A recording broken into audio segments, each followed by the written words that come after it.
Hey everyone, new topic for Ryan on Gaming. This one comes from Metro Gamer Elite. He says, good episode, Ryan. Good job on comparing the PS2 and PS3 in your point of view. That must have been from some random episode a long time ago, which I don't remember. But he says, however, I have to ask, what are some of your favorite games and why? I know the Jak and Daxter series is in there, but what else? Thanks for the awesome videos and keep up the good work. Metro Gamer Elite, thank you for the awesome question. Very personal, straight up, hey Ryan, what are you into topic, basically. You said you already know about Jak and Daxter. I think a lot of you guys already know that at this point, so I won't cover that one.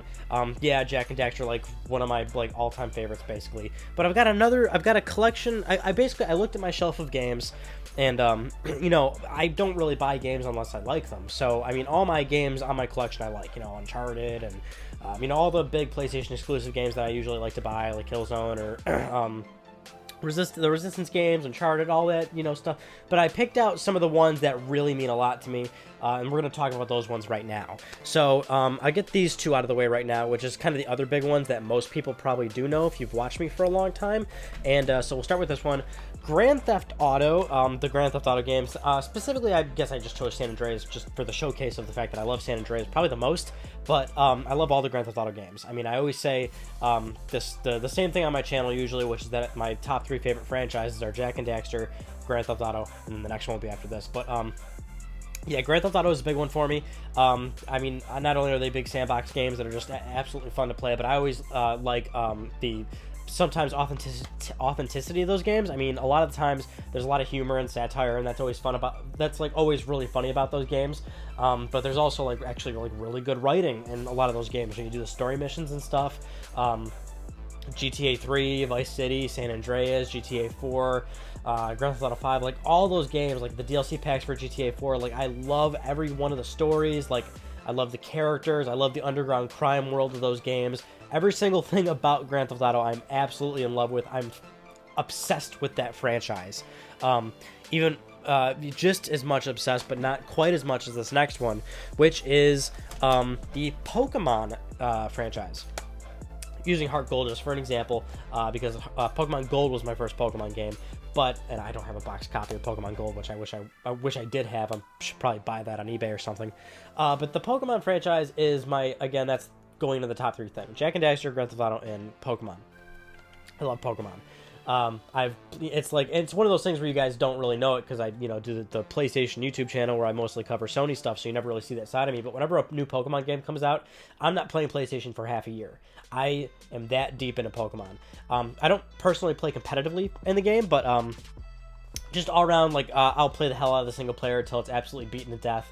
I completed my national dex in Pokemon Pearl, and I've been keeping up with it since. That took a long time. I mean, I have Pokemon saved in my PC box and Pokemon Bank that are over 10 years old that were completely transferred over from back to Ruby and Sapphire, Pokemon Coliseum. I've had Pokemon that have been transferred over from so long. I've done everything under the sun for Pokemon games, basically, when you get the 5 stars on your trainer card for whatever it is in the specific title.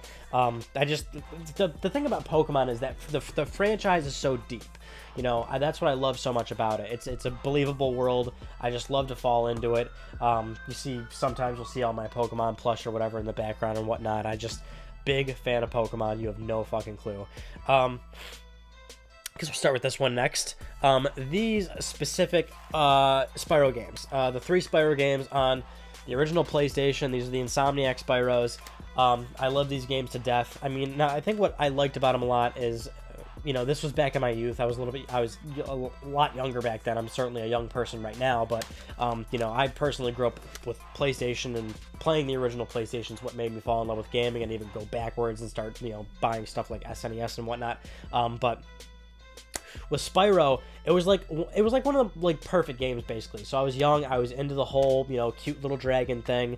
I loved the platforming. That's what got me into platformers. That's one of my favorite genres. I guess what's also great about these 3 Spyro games, and certainly the later Spyro games too, is that they're very easy. So they make you feel like you're really good at games. They make you feel like you're doing a lot. And when they're easy games to 100% as well.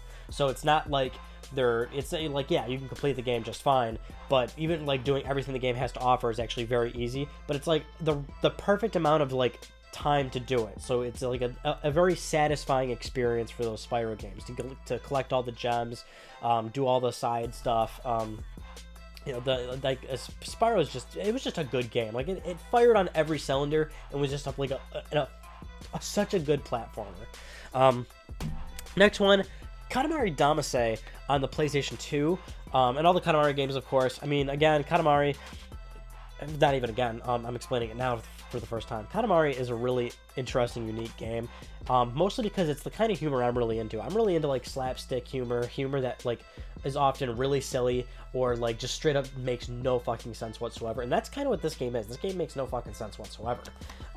If you didn't, obviously you must know what Katamari is, where you roll the Katamari and everything that the Katamari touches, it sticks to it, and you roll this big ball, and you're rolling up to the point where you start in a small Japanese house, you're rolling up all these small knickknacks in the house, you get bigger and bigger till you roll up houses and shit. I mean, one of my favorite things to do in the Katamari games is like go to the collections menu where you can, look at all the things you picked up and just read those descriptions, because they're just written in such a humorous, weird, mundane manner, because sometimes it's a description for something as simple as a pencil, but it's just the way they're written is so stupid and hilarious.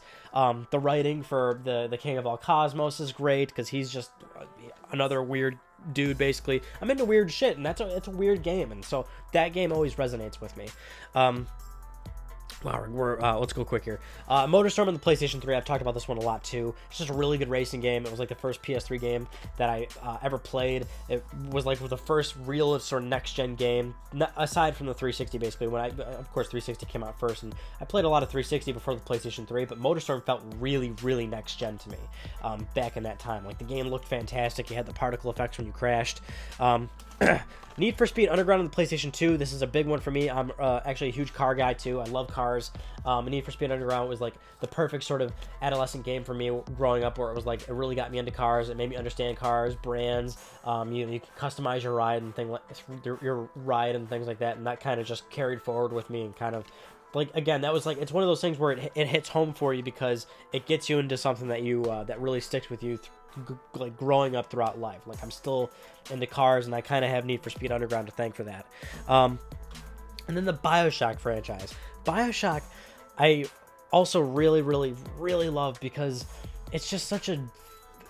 It's kind of the same thing, the same reason why I like games like Pokemon or Grand Theft Auto. It's like such a well-built world sometimes. You can really get lost in it.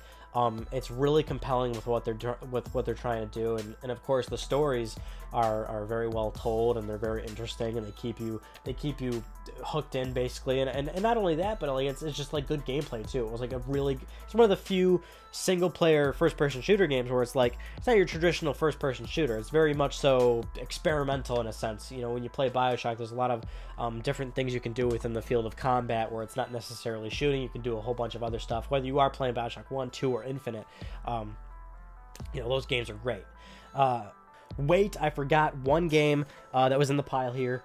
Final Fantasy X and X-2. You see me with the Xanark and Abe logo necklace all the time. These games fucking mean the world to me. Hit the pop filter. Because, well, again, this is like a hit and miss for a lot of people. Like, I don't know if, that game sucked. That game's great. It's great to me. It's like to me, like, I love, it's like one of my favorite love stories of all time. I'm not even joking. I cry at these games every time I play them. And it's a really actually challenging RPG. Dude, Final Fantasy X and X-2, I fucking love it. I love 10-2 a lot too. I actually like 10-2 more than 10, which is of the unpopular opinion, but I stand by it. So those are just some of the games that I've like got off my shelf, basically. Again, like the big three were Jak and Daxter, Pokemon, and Grand Theft Auto. When any of those games come out, granted we haven't had a Jak and Daxter in a very long time, so when a GTA or a Pokemon game comes out, I'm gone for a very long time, because that's all I'm playing for the next how long. Like I said, more often than not, I buy games I enjoy. So all these other games that you're probably thinking right now, or it's like, how did he not mention a Mario game or something like that, or this or that? These are just the ones that really, really like resonate with me and hit home for me. I guess another one would be the Kirby games. I guess I should have grabbed Kirby off my shelf. Kirby games I love a lot too. They're kind of the same. It's kind of the same veins as Spyro, basically. Like, it's a really good platformer. It's like it's cute. It's very colorful. That's another thing I really love about the Kirby games. They're very creative. I mean, Kirby's just another one. It's like when a Kirby game comes out, I'm buying it day one. They're typically shorter games, so I can't play it that long. But you know, I'll play the hell out of it when a Kirby game does come out. Anyway, that's about it. These are just some of the ones again that really mean a lot to me. But this is one of those perfect topics where it's like, hey, by all means, write all your favorite games and stuff in the comments and whatnot. I'm gonna just do it up. I like reading that shit, and that's about it. But more importantly, don't just leave your favorite games in the comments. Leave me another topic in the comments, and make sure it's as good as this one, Metro Gamer Elite. Thank you for submitting again. That's about it. So thank you all for watching this topic of Ryan on Gaming, and I'll see you all in the next one. Take it easy.